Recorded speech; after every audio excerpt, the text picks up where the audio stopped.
Mesdames et messieurs, bonsoir et bienvenue dans Daily Movies, le journal de bord de ma cinéphilie spécial PIF 2024, jour 6. On arrive bientôt à la fin du festival, c'est déjà demain la clôture et aujourd'hui on se retrouve pour parler de 3 films. Mais avant, j'aimerais toucher quelques mots sur un film qui aurait dû être abordé dans cet épisode, mais qui ne le sera pas pour les raisons que je vais évoquer. J'aimerais toucher un petit mot sur Le Dernier Monde Cannibale de Ruggero Deodato, voilà, que j'ai pu voir aujourd'hui en séance culte, qui faisait partie de mon programme et qui faisait partie de ce que j'aurais dû évoquer dans cet épisode. Et en fait, je pense que mon visionnage de Cannibal Holocaust remonte à un peu trop loin et j'avais oublié en fait que Ruggero Deodato était tout simplement une merde. Voilà, enfin pour le dire ainsi. On a encore, et ça a fait sortir les gens de la salle et je le conçois, et si je m'étais écouté, je pense que je serais sorti en même temps que ces personnes-là. On a encore de la maltraitance animale, comme dans Cannibal Holocaust. On a encore cette représentation hyper colonialiste et hyper, horrible de peuples littéralement appelés des sauvages, voilà, face aux blancs bien civilisés européens, voilà. Bref, donc vraiment un film qui porte des belles valeurs, et puis que dire sur cette scène de viol absolument immonde qui est dans le film, voilà, bref, j'ai l'impression que son scénario à Ruggero Deodato, c'est qu'est-ce que je vais bien pouvoir mettre de vraiment dégueulasse et bien infâme, montrer à l'image, et notamment des choses vraies, comme les animaux, parce que oui, Ruggero Deodato tue des vrais animaux sur ses tournages. Il a été condamné pour ça, et voilà, et c'est ma faute, sincèrement, je n'aurais pas dû faire cette séance, j'aurais dû me souvenir de ce visionnage de Cannibal Holocaust, mais j'avoue que sur le coup, j'ai pas forcément percuté, et que du coup, ça fait que j'ai quand même été voir le film, alors que je n'aurais pas dû. Voilà, mais tout ça pour dire que, à part ce que je viens de dire, et donc le fait que je dénonce fortement ce monsieur et ses agissements sur ses films, je ne critiquerai pas, voilà, en grand format ce film. Et voilà. Cela étant dit, il y a un film dont je vous ai pas encore parlé, que j'ai vu vendredi, voilà, sauf que j'ai pas fait d'épisode sur le vendredi, et je vous ai dit que ça viendrait un jour ou un autre, enfin voilà, que je vous parlerai de ce film parce que je l'ai quand même vu au pif. Et donc c'est parti, on va parler de Strange Darling de J.T. Moliner. Are you a serial killer? What did you just say?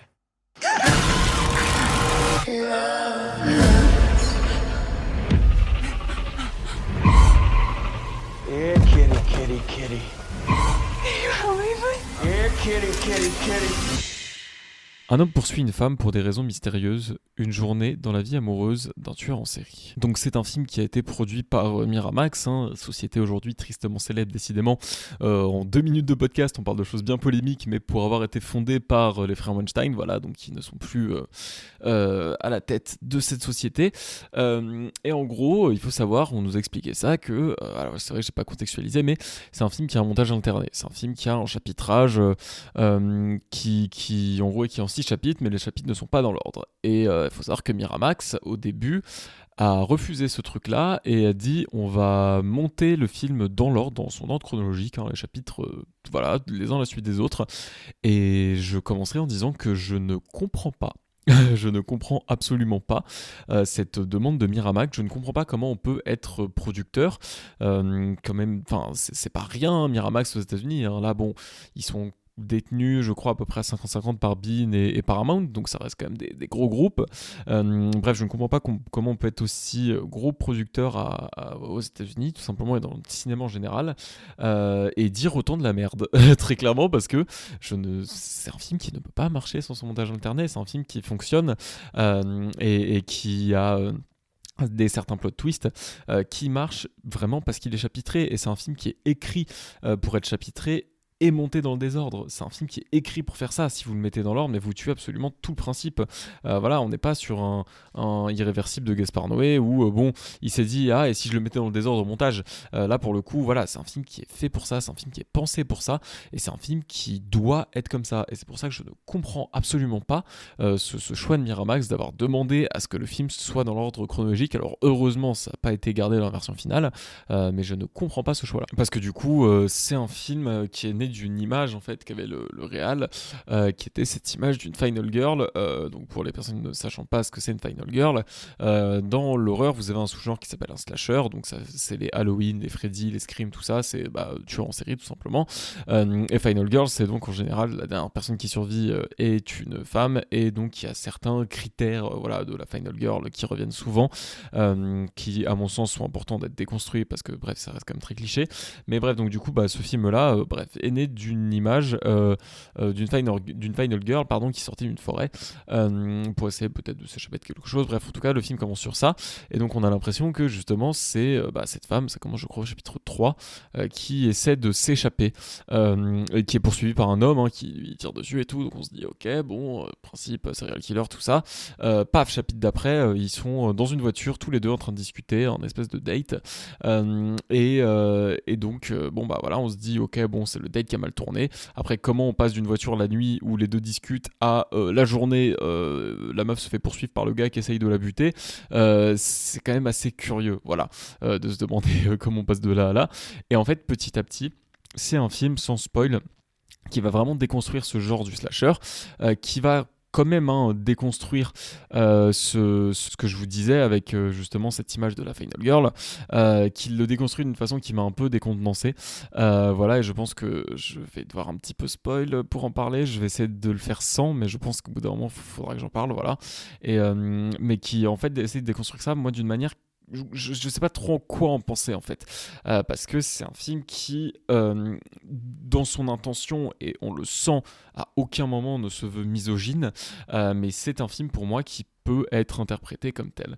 C'est un film qui va beaucoup jouer justement sur le fait qu'on est habitué à ce que ce soit des hommes dans les films d'horreur qui traquent des femmes. Voilà, il va jouer avec ça, il va jouer aussi avec l'époque à laquelle on est, ce qui, venant de Miramax, quand on sait qui a fondé la société, est un petit peu osé, très clairement, quand elle lui fait en dialogue. Mais tu sais le risque qu'une femme comme moi prend juste pour avoir un peu de plaisir. Le film va beaucoup jouer sur ça, surtout que dans le chapitre 1, en fait, il y a vraiment tout un jeu qui se met en place, un jeu sexuel, j'entends, qui globalement va mettre en scène du hard avec des choses quand même très très très violentes.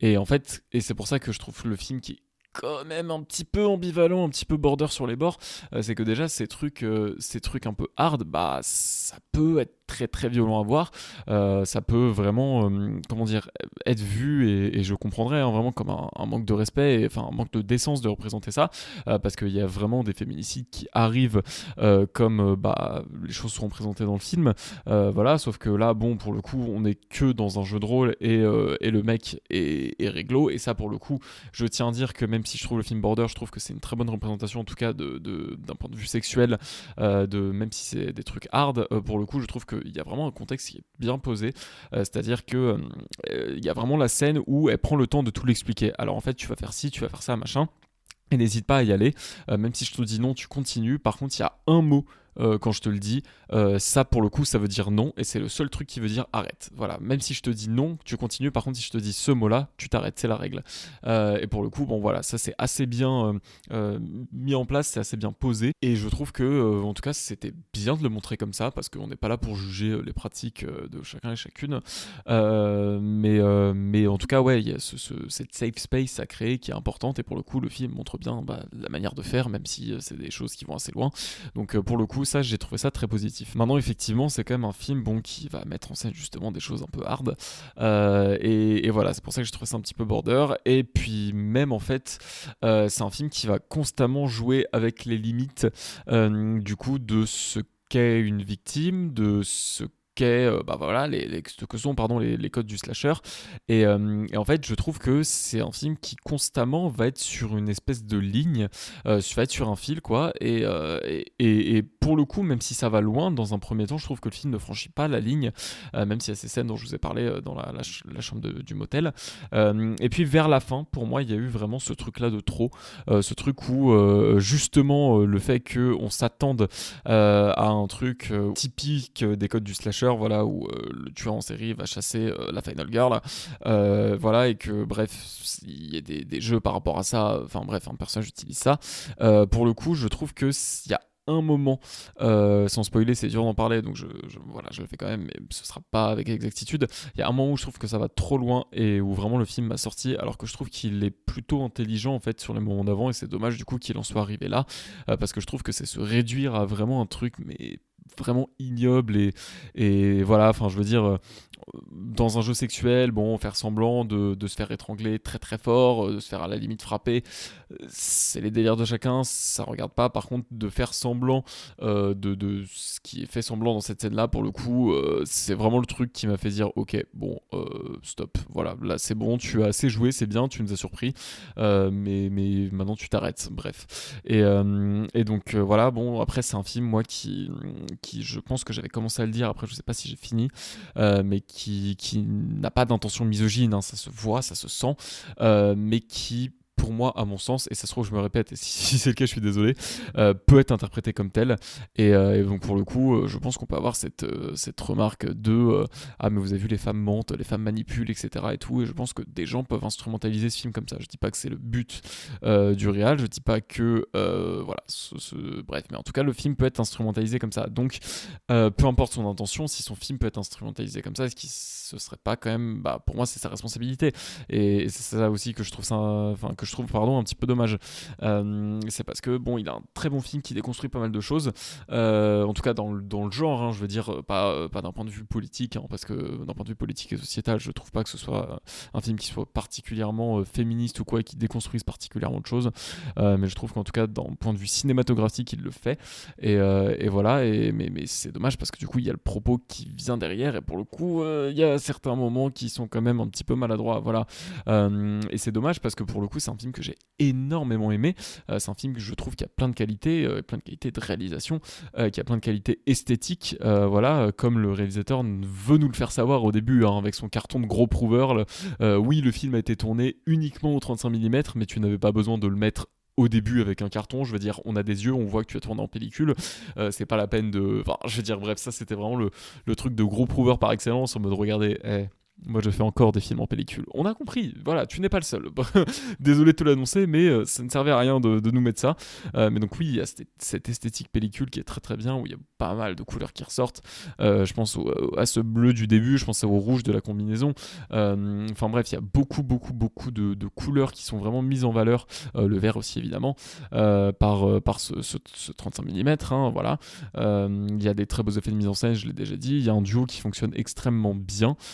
Voilà, et puis il y a une intrigue qui franchement est divertissante, qui marche, et il y a cette structure, hein, dont j'ai parlé au début, hein, de chapitrage mis dans le désordre, qui fonctionne vraiment mais très bien, et qui maintient en haleine en fait, et du coup on s'interroge sur qu'est-ce qui se passe, enfin en vrai qui est qui, quel est le rapport entre les deux notamment, voilà, et puis est-ce que ce qu'on voit depuis le début, bah, c'est vraiment ce que ça donne l'impression d'être, et en fait il y a plein de théories qui arrivent, enfin voilà, et au fur et à mesure des nouveaux chapitres, et en fait c'est un film qui est quand même très divertissant, qui maintient, j'ai envie de dire, réveillé, qui maintient actif pendant son visionnage, et voilà, moi c'est juste ce truc là où je me dis c'est dommage, parce que c'est un film qui peut être vraiment très mal instrumentalisé, c'est un film qui, dans sa tentative de déconstruction, qui est aussi tout son intérêt, hein, pour le coup, peut devenir un petit peu problématique, et c'est dommage parce que je suis sûr que c'est pas son intention, mais pour le coup, bon bref, il y a des moments où je trouve que c'est un peu border, et voilà, ce moment où ça franchit la ligne, et je trouve ça vraiment dommage. Donc c'est un film qui me laisse assez perplexe, dans le sens où je le trouve très bon, mais en même temps, d'un point de vue du propos et d'un point de vue de la représentation, j'avoue que je suis, bref, un peu dubitatif. Dans tous les cas, il sort en salle par SND, donc si vous avez l'occasion de le voir, ça reste quand même très cool comme film. Voilà, donc n'hésitez pas, et ouais, faites-vous pardon, votre propre avis, parce que pour le coup, à titre personnel, j'avoue que je suis un petit peu dubitatif, même s'il y a beaucoup de qualité. Allez, on va maintenant passer à un film hors compétition que j'ai vu aujourd'hui, un film espagnol, et on va parler de Daniela Forever de Nacho Vigalondo. Un homme peinant à accepter la mort de sa petite amie participe à une expérience permettant de la retrouver dans ses rêves. Il peut désormais penser à elle toutes les nuits et reprendre leur relation plus idyllique que jamais, même si ce n'est qu'un rêve, et au risque de s'y perdre à jamais. Alors moi, si vous me connaissez, si vous écoutez ce podcast, vous savez que un de mes films préférés, et un des films que je considère comme l'un des meilleurs de l'histoire du cinéma, c'est Eternal Sunshine of the Spotless Mind, de Michel Gondry, et pour le coup c'est un film très clairement pour moi qui va, en tout cas dans son synopsis, s'inscrire dans cette espèce de démarche de Eternal Sunshine, hein, où on va, même si bon, il n'y a pas de décès dans Eternal Sunshine, on va quand même avoir cette thématique des souvenirs autour de la relation, autour du couple. Et pour moi, c'est ce film-là, Eternal Sunshine, un chef-d'œuvre en fait dans ce qui a pu être fait dans le domaine, et vraiment le film parfait et le film à battre entre guillemets quoi. Là, pour moi, on n'est pas exactement dans ce cas de figure parce que on n'est pas dans des souvenirs en fait, et je commencerai par là parce que je trouve que c'est un des points qui a quand même marqué, c'est que c'est du rêve lucide et c'est pas des souvenirs. Alors le principe de prendre du rêve lucide, je le trouve extrêmement intéressant parce que dans les exemples qu'on connaît, j'avoue que ça n'a pas été encore utilisé de cette manière-là, avec ce ton-là, mais en fait du coup je trouve que le début est un petit peu inconsistant en fait, parce que dans ses rêves lucides, Daniela c'est un PNJ, c'est-à-dire que elle n'a pas de pensée propre, elle fait que de répéter ce qu'il dit, ou elle dit des choses vraiment sans âme, sans émotion, vide, et en fait d'un coup, enfin, je veux dire, le film va switch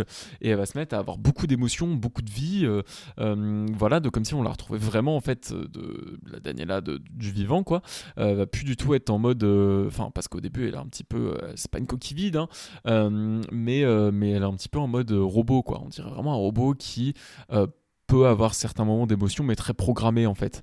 Voilà, et donc pour le coup, je trouve que le film ne fait pas grand chose là-dessus, parce que lui, il est content de la voir, et ça va pas au-delà, quoi. C'est-à-dire que c'est dommage, hein, il y a un truc intéressant quand même, le fait qu'elle soit pas totalement là.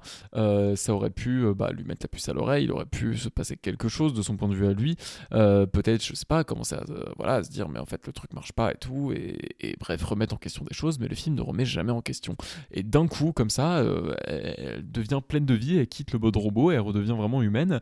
Et voilà, et je trouve que si c'était pour faire ça, autant la mettre humaine dès le début. Et là, pour le coup, je pense qu'on peut avoir le propos qui se déroule plus vite. C'est vrai que c'est un film qui est long, c'est un film qui devrait être moins long, très clairement. Voilà, même s'il y a, enfin bref, il y a du bon, il y a du moins bien. Et donc après, avec cet aspect de rêve lucide, je trouve que le film pourrait encore un peu plus pousser, parce que du coup, le rêve lucide, tout est possible, quoi. La seule limite, c'est l'imagination du personnage, peut-être le budget du film aussi, très clairement, mais bref, je pense que ça aurait pu être un petit peu plus poussé. Et ensuite, moi, ce qui m'a un petit peu refroidi sur le film, hein, ce qui fait que je le trouve assez moyen, en plus de cet aspect sur les rêves lucides qui n'ont pas des souvenirs, etc., c'est ce truc où en fait concrètement je trouve qu'il y a un problème avec l'aspect moral du film. Je m'explique. C'est déjà un personnage qui va en gros, dans son programme, il n'est pas censé revoir Daniela, il est censé faire des rêves lucides sur son état avant elle pour surmonter la dépendance qu'il a envers elle, la dépendance affective. Voilà, parce que du coup elle est morte et il ne pourra plus assouvir ce besoin affectif envers elle. Et donc du coup il ne le fait pas et il s'en sert pour aller la voir.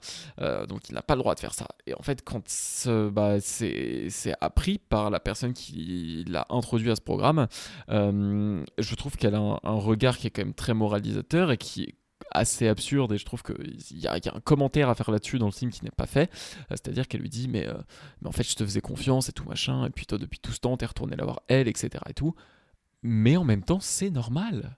Mais c'est normal, absolument 100%, enfin pas 100%, mais vraiment la plupart des gens auraient fait ça. Vous donnez à une personne en deuil qui veut par-dessus tout revoir une personne qui est morte un moyen de le faire, même si c'est dans les rêves, mais la personne va le faire mais tous les jours. Mais vraiment tous les jours. Et pour le coup, je trouve que, autant bien sûr que c'est faire de la merde que d'aller revoir Daniela au lieu d'appliquer le programme comme il faut, autant, on en reparlera après sur l'aspect de ce qui se passe dans les rêves, je trouve ça très très limite, mais pour le coup, on peut pas le blâmer pour ça, on peut pas le blâmer pour faire cette action-là. Voilà, le gars, c'est tout ce qu'il souhaite. C'est vraiment tout ce qu'il souhaite, de retrouver la personne de qui il est fou amoureux, avec qui il est en train de partager sa vie et tout, et qui lui a été arraché de... Enfin, voilà. Et je veux dire, pour moi, le film ne peut pas, faire culpabiliser de ça le personnage, de vraiment être retourné là-dessus, je trouve, parce que je trouve qu'il le fait, dans le sens où mais c'est normal. Et voilà, si jamais la personne qui l'a introduit à ça ne voulait pas que ça se passe, bah fallait juste pas l'introduire parce que tu t'en doutais. Elle, pour le coup, elle l'a utilisé après un divorce, mais un divorce, c'est pas comparable à un deuil. La personne, elle est encore là. Bref, et c'est pour le coup, voilà, ça, je trouve que il y a un truc qui est beaucoup trop expédié, qui en même temps est beaucoup trop simple et limite manichéen, en fait, dans la manière dont c'est donné. Et je trouve que ça aurait pu, il y aurait pu y avoir cette discussion, quoi, dire, mais en fait, tu pensais que j'allais faire quoi? Enfin, moi, tu me donnes ça et tout, machin. Et je trouve que c'est un aspect qui est pas exploité, et c'est dommage, parce que sincèrement, je trouve que c'était un des plus intéressants qu'il y avait exploité dans le film. Et donc après, oui, forcément, qui dit rêve, et bon, rêve lucide pour le coup, dit littéralement le gars peut tout contrôler parce que bah, on est dans sa tête, donc il a vraiment le contrôle sur tout ce qui se passe. Et pour le coup, bah, c'est un petit peu discutable parfois dans le sens où il peut contrôler absolument tout, dont les personnes, dont Daniela. Il y a des moments où il lui dit bah ok, tu oublies que tu as rencontré cette personne, tu oublies que cette discussion est arrivée, tu oublies que machin. Et là aussi pareil, je trouve que c'est quand même un truc qui voilà, aurait dû être plus poussé d'un point de vue moral parce que c'est pas rien, hein. Enfin voilà, de dire, de façonner les choses, de dire bon bah, maintenant tu ne fais plus ci, tu ne fais plus ça, maintenant tu arrêtes de me parler de ça, maintenant tu es heureuse et maintenant machin, enfin c'est quand même quelque chose. Et en fait il est en mode non mais je veux pas la contrôler tout machin, mais c'est ce que tu fais factuellement parce que t'es dans un monde qui est sous ton contrôle. Et pour le coup ça paraît, je trouve que le film loupe un grand aspect de moralité là-dessus. Je trouve que c'est un personnage quand même qui est pas forcément mis en valeur, hein, qui est un petit peu ridiculisé par moment. Néanmoins je trouve que encore une fois ça fait partie des films qui ont un excellent concept, je trouve, qui ont un voilà, très très bon concept, et qui l'exploitent mal, et qui en plus l'exploitent mal parce qu'il manque de la moralité. Et je trouve que sur beaucoup de films un peu comme ça, qui mêlent un petit peu relations, souvenirs, SF et tout, je trouve que l'aspect moral est un peu trop souvent oublié. Et pour moi, c'est encore le cas dans Daniela Forever, et je trouve que c'est un film qui aurait gagner à vraiment développer beaucoup plus ce point de vue de la moralité et à développer les choses de manière un peu plus philosophique au lieu de les faire comme une rom-com. Pour le coup, je pense que ça aurait aidé. En tout cas, l'aspect dans les rêves est très romancé, hein, pour le coup. Bon, c'est normal, c'est ses rêves à lui.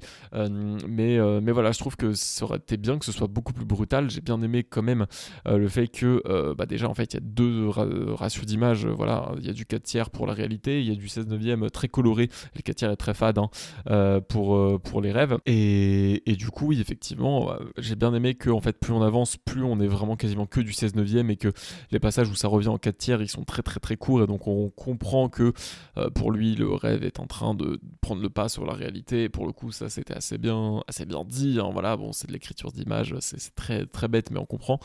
Voilà, et donc pour le coup, non, ça c'est des idées qui sont intéressantes, hein, surtout la qualité hyper dégradée de ce 4 tiers, hein, qui montre l'importance qu'il accorde à sa vie maintenant qu'elle est plus là. Donc non, c'est un film qui reste quand même intéressant, hein, qui a des idées de mise en scène extrêmement intéressantes. Je trouve la photo un petit peu aléatoire quand même. Je trouve que des fois il y a des choses, bon, ça patauge, voilà.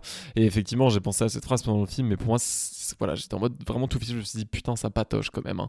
Je pense que c'est un film qui veut vraiment nager et qui croit nager, mais qui en fait n'arrive qu'à patauger, hein, très clairement. Je pense que le film, tu le mets dans le grand bain, il va pas très loin, voilà, pour dire ainsi. Et ouais, c'est dommage parce que il y a un truc derrière, il y a voilà, cette partie rêve, pour le coup très colorée, très romancée, c'est normal, dans sa tête, mais je pense pas que ce soit vraiment la meilleure ça aurait été la meilleure façon de mettre les choses. Et en fait, j'ai pas été autant touché par l'histoire, je parlais d'Eternal Sunshine, que par Eternal Sunshine par exemple, parce que comme je l'ai dit, c'est pas des souvenirs, c'est des rêves. Donc en fait, c'est pas des choses qu'il a vraiment vécues, et je trouve que on le sent, et ça manque de crédibilité, ça manque vraiment de tangibilité. Je ne sais pas si ça se dit, je pense que oui. Bref, mais en tout cas, c'est pas tangible, je trouve. Dans Eternal Sunshine, on peut presque toucher les souvenirs, enfin, voilà, on les sent, vraiment, c'est des choses où on sent que c'est le cas, on sent qu'il l'a vécu, on sent que c'est quelque chose de déchirant pour lui, etc. Et voilà, c'est des choses où on le sait, en fait. Là, on a du mal à sentir ça, on a du mal à sentir cet aspect, on sent que c'est très superficiel.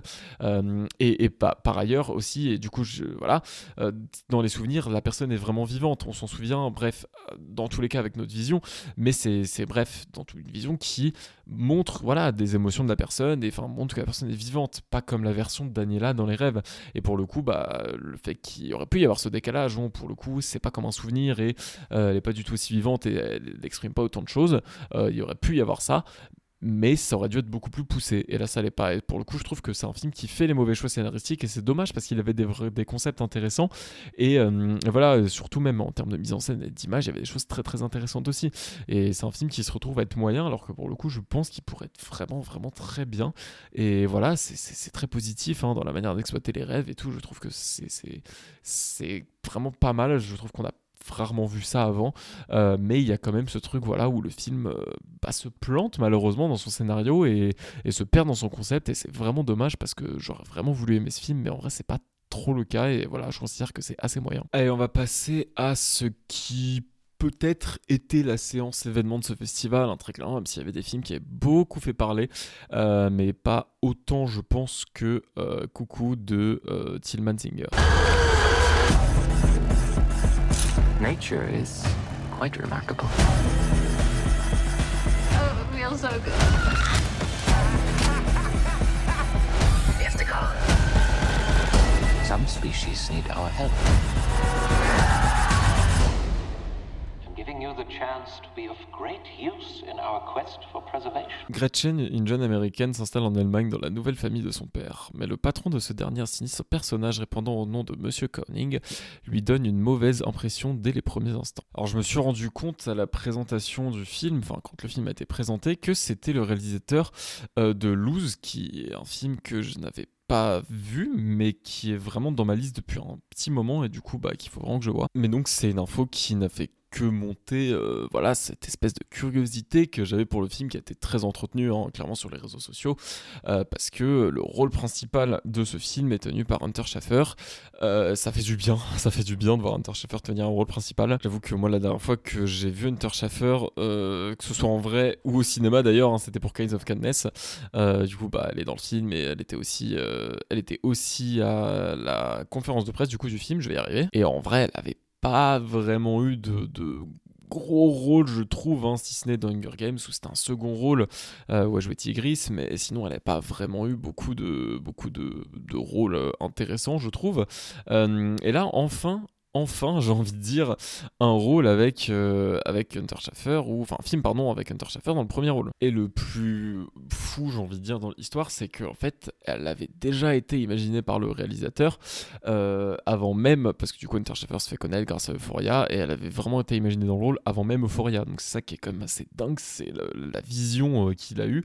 Ça a quand même retardé pas mal le film, le tournage, parce que il y a eu saison 1, saison 2, voilà, sauf qu'entre temps, elle est devenue très très très connue. Lui il a fait Lose qui a été très remarqué, et donc du coup il y a eu quand même ce truc de le film a pris une petite hype quoi, et les gens en parlent pas mal sur les réseaux, et il a été sorti je crois aux États-Unis, mais en France on l'avait toujours pas eu, et en vrai je pense que on a fait une des seules projections en salle du film à mon avis. Je pense que le film a été projeté en salle à Strasbourg, il a été projeté en salle au PIF, mais je pense qu'il ne sera plus vraiment projeté en salle en France, si ce n'est une ou deux séances en plus quoi. Donc c'était quand même assez cool de pouvoir le voir en salle, ça je tiens à le mentionner, et pour le coup c'est pour ça que je suis très content que les festivals tels que le PIF existent, parce que du coup ça nous permet de voir en salle des films qui après n'y sortent pas malheureusement. Voilà, c'est un petit peu triste, mais au moins on a cette opportunité de les voir en salle, et c'était le cas pour ce film. Voilà, je ne vais pas le prononcer parce que je pense que je vais très mal le prononcer, donc je vais arrêter de prononcer le titre, je vais dire ce film. Bref, mais en tout cas voilà, pour le coup c'était une belle opportunité, déjà ça c'était plaisant. Ensuite bref, j'ai déjà parlé de Hunter Schafer pour le coup, très content de l'avoir en premier rôle. Je vais pas y revenir dessus, c'est une très bonne performance, voilà, mais en même temps c'est je pense en tout cas une des actrices qui monte à Hollywood, et qui pour le coup je trouvais très impressionnante, et qui joue très très très très bien. C'est un film que je trouve assez bordélique dans le sens où c'est un film où en fait on nous a dit avant vous allez pas avoir toutes les cartes, vous allez pas tout comprendre, et c'est pas grave parce que le réalisateur veut que ce soit un truc où on est juste en transe devant. Je trouve pas que ce soit forcément compliqué, je trouve pas que ce soit difficile d'avoir toutes les cartes dans ce film. Sincèrement, j'ai pas trop compris la remarque, en vrai, pour être honnête. J'ai trouvé que c'était plutôt clair, franchement, que ça avançait bien et qu'on comprenait petit à petit. Alors il y avait quelques éléments mystérieux, quelques éléments bizarres pour le coup, mais c'est jamais un film qui perd, je trouve, à mon sens, voilà, qui perd un petit peu d'intérêt. Par contre, ça oui, effectivement, il y a des moments où c'est un petit peu les montagnes russes, hein, c'est pour ça que je dis qu'aussi c'est un bordel, mais qui perd son spectateur, en tout cas non. Ça fait partie des films, je trouve, qui mettent énormément dans ce qu'il propose, qui en soi est pas un mal, hein, pour le coup. C'est un film qui croit vraiment à son scénario, on le sent, c'est clairement le cas, mais qui croit, mais qui... Bref, développe, j'ai l'impression, beaucoup de choses, voilà, qui se perd pas mal. Il y a toute cette intrigue où, à des moments, en vrai, elle était un petit peu forcée, j'ai senti, voilà, bref, c'est dommage d'avoir autant forcé sur ce caractère-là, parce que je trouve que, en fait, ça fonctionnait déjà assez bien sans qu'il y ait besoin d'insister dessus, mais c'est sur ce caractère familial, enfin bref, tout ce qui est propos par rapport au deuil, etc.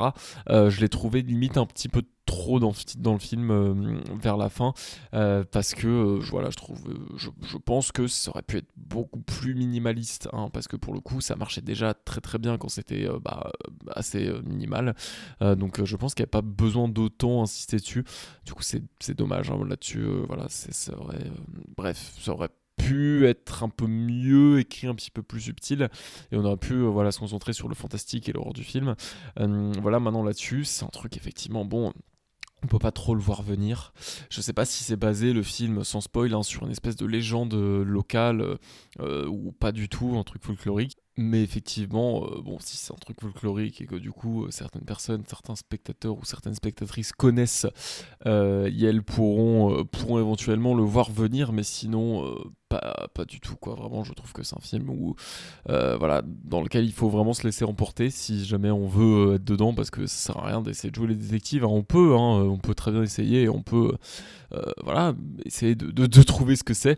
En tout cas, ce sera 20, je pense, hein, pour le coup, c'est très compliqué. Même si je pense, et j'ai l'impression en tout cas, qu'il y a quand même un rapport avec l'hypnose, voilà, puis le fait que, bon, en fait pour moi, il y a un truc tout bête, mais je me dis, est-ce que dans un film d'horreur je me verrais bien survivre? Et pour le coup, grave dans celui-là, vraiment, sans trop spoil, hein, pour moi, je mets vraiment mon casque avec réduction de bruit sur les oreilles et je me barre et voilà, c'est fini. Pour moi, c'est vraiment ça. Et ouais, donc pour moi, c'est débile, mais ça joue quand même un petit peu, hein, ce truc de est-ce que je pourrais survivre dans le film.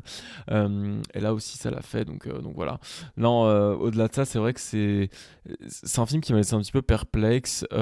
J'ai bien aimé ce que quand même pour moi ne peut pas ne pas être un commentaire du patriarcat. C'est littéralement un homme qui contrôle le corps de femme pour perpétuer, selon ses dires, voilà, une espèce de cycle de vie, bref, de créatures qui, bon, voilà, ne doivent pas s'éteindre et tout. Enfin bref, ça reste quand même un homme qui contrôle le corps de femmes et parfois d'enfants pour faire ça. Donc voilà, je trouve que là-dessus, c'était assez réussi. J'ai plutôt cru au décor. Je crois que ça se passe dans les Alpes germanes, ou les Alpes allemandes, je crois que ça s'appelle comme ça. J'ai plutôt cru à ce décor-là, pour le coup. Je trouve ça très très très beau. Là aussi, la pellicule, ça rend très très très bien. Là, ça n'a pas été précisé que ça a été tourné en pellicule, mais on le voit à l'œil, hein, très clairement, et pour le coup, ça marche bien. Et voilà, sinon, je trouve pas que ce soit un film qui soit particulièrement innovant dans sa mise en scène et dans son concept, comme avait pu l'être The Wailing il y a quelques jours, hein, pour le coup. Là, bref, j'avais vraiment été impressionné. Il y a des moments sympas, il y a des bon bref, des effets sympas de mise en scène, hein. Je pense à cette scène où elle est sur son vélo, il y a le truc avec l'ombre qui fonctionne bien, mais c'est pas non plus, je trouve, quelque chose d'exceptionnel, hein, de ce point de vue là, donc c'est un petit peu dommage, voilà. Après je sais pas trop quoi en attendre, hein, pour le coup, mais bon voilà, c'est vrai que c'est un personnage qui prend cher, mine de rien, et voilà, c'est un film, j'ai du mal à en parler parce que pour moi c'est vraiment un bordel et c'est un truc qui est quand même assez sensoriel, qui se ressent pas mal, je trouve, et ouais, je m'attendais pas à ça, et c'est pas un film qui a été je pense à la hauteur de mes attentes, sans dire qu'il est mauvais. Je pense que ça va, je pense que je dirais ça, et voilà, ouais, c'est un film qui, ma foi, je pense vaut quand même le détour, hein, rien que pour ce premier rôle d'Hunter Schafer, et donc voilà, rien que pour ça, je pense que je vous le conseillerais plutôt, mais je trouve que c'est très compliqué d'en parler, et pour le coup, voilà, il a pas totalement satisfait mes attentes, donc c'est pas une déception parce que ça va, mais pour autant, bref, j'aurais vraiment aimé beaucoup mieux, quoi. Allez, c'est la fin de cet épisode. Alors demain, c'est le dernier jour. Normalement, je fais toute la journée. On verra. Normalement, je fais dès midi The Assessment, après The Last Sacrifice, après Police Story 3 et après The Surfer. Alors j'ai un petit doute sur Police Story 3. Si je sens que c'est un petit peu trop, je vais m'arrêter tout simplement et faire une petite pause, mais en vrai je pense que ça devrait aller, c'est la dernière journée et puis je pense que voilà, je devrais pouvoir tenir tout simplement. Voilà, j'espère que cet épisode vous aura plu. Si c'est le cas, n'hésitez pas à le partager autour de vous et à parler du podcast. Et pour ma part, je vous dis à donc demain sûrement. On verra, peut-être que ça sortira un petit peu plus tard dans la semaine, hein. Peut-être que je me prendrai pas la tête là-dessus parce que j'aurai besoin de repos. Bref, en tout cas à très vite pour le dernier épisode sur le PIF 2024.